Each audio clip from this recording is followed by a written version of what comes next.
In this tutorial, we will see how to calculate weighted moving average forecasts. As you will see, weighted moving averages are very much like simple moving averages. In fact, they are so similar that I will be glossing over some of the things that we covered in simple moving averages, so it is critical that you watch that video before this one. Additionally, like simple moving averages, weighted moving averages are extremely easy to calculate. While they are more of a data smoothing technique, they also let you forecast one period into the future. The number of periods to include in the average is flexible and will generally be given by the problem you are working. 3, 4, and 5 are fairly common. If there is seasonality, the number of periods being averaged will generally match the number of periods in the seasonality. That is, quarterly data, for example, will generally use a 4-period weighted moving average. If there is seasonality, the weights are generally configured to weight the same period as the current season the heaviest. Otherwise, the weights generally weigh the latest period the heaviest. The generic formula for a 3-period weighted moving average is shown on the slide. More generally, you take each actual value to be included in the forecast and multiply it times its associated weight. You then add them up and divide by the sum of the weights. Most textbooks take a shortcut and require that the weights sum to 1. A revised version of our formula is shown at the bottom of the slide. Since the weights are now forced to sum to 1, there is no point in dividing by the weights since dividing by 1 changes nothing. The second formula is the version we will be using in this tutorial, since this is what most textbooks use. However, if the weights that you are given do not equal 1, you can convert them by dividing each weight by the total of the weights. For example, if your weights were 2, 3, and 5, they would sum to 10. 2 divided by 10 gives you 0.20, 3 divided by 10 gives you 0.30, and 5 divided by 10 gives you 0.50, and you have the weights that sum to 1. You have seen this before. In fact, you deal with it all the time. When I teach my graduate operations management course, the exams count 40%, the final exam counts 20%, the homework counts 20%, and a group project counts 20%. That means I average each of these individually and then calculate a weighted average to find the final average for the students. When you track your grades in class, you do exactly the same thing. That is, you compute a weighted moving average. The data is shown on the slide.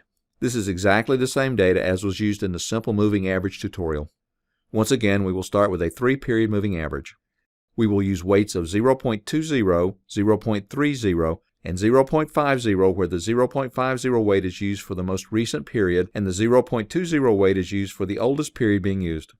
Compute the 3-period weighted moving average forecast for as many periods as it is possible to do so.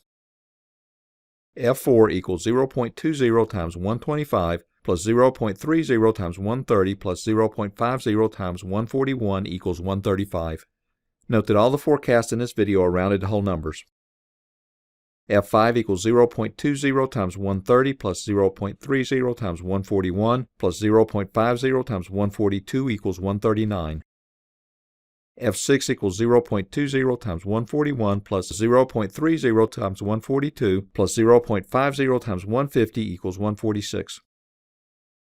F7 equals 0.20 times 142 plus 0.30 times 150 plus 0.50 times 157 equals 152. F8 equals 0.20 times 150 plus 0.30 times 157 plus 0.50 times 157 equals 156. F9 equals 0.20 times 157 plus 0.30 times 157 plus 0.50 times 164 equals 161. F10 equals 0.20 times 157 plus 0.30 times 164 plus 0.50 times 167 equals 164. Finally, F11 equals 0.20 times 164 plus 0.30 times 167 plus 0.50 times 171 equals 168. This is a forecast going one period into the future. Since beyond this point there are no longer 3 points to average, the forecast can only go one period into the future. The slide shows a chart comparing the actual to the forecast. Notice that the orange forecast line is much smoother than the blue actual line. This is why weighted moving averages are a form of data smoothing.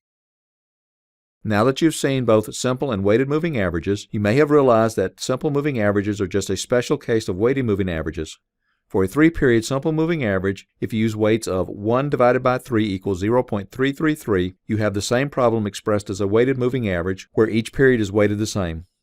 Likewise, weights of 0.25 will convert a 4-period simple moving average into a weighted moving average. A question that often comes up around this point is how to select the weights. I gave you a couple of hints earlier. 1. If the data is seasonal, weigh the prior similar season the highest. That is, with quarterly data, weigh the same quarter last year the heaviest. 2. If the data is not seasonal, the latest period is generally weighted the heaviest. However, these are nothing more than general guidelines. They do not help you select the actual weights. In a problem, of course, the problem will give you the weights to use. In general practice, you would try different weights on historical data and select the one that gives you the best forecast. This is called backcasting. As we will see later, forecast quality is generally measured using the mean absolute deviation, or MAD. Using the same data as example number 1, compute the 4-period weighted moving average. Use weights of 0.1, 0.2, 0.3, and 0.4, where 0.4 is for the latest period and 0.1 is for the earliest period. Since you've seen an example already, let me suggest that you pause the video and try to work this problem on your own. Once you're done, you can use the video to check your work and spot any mistakes you might have made.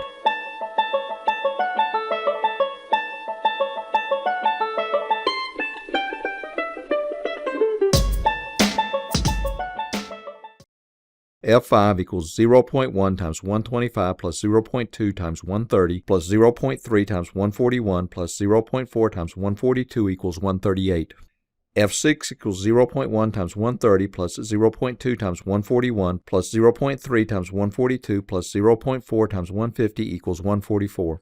F7 equals 0.1 times 141 plus 0.2 times 142 plus 0.3 times 150 plus 0.4 times 157 equals 150. F8 equals 0.1 times 142 plus 0.2 times 150 plus 0.3 times 157 plus 0.4 times 157 equals 154. F9 equals 0.1 times 150 plus 0.2 times 157 plus 0.3 times 157 plus 0.4 times 164 equals 159.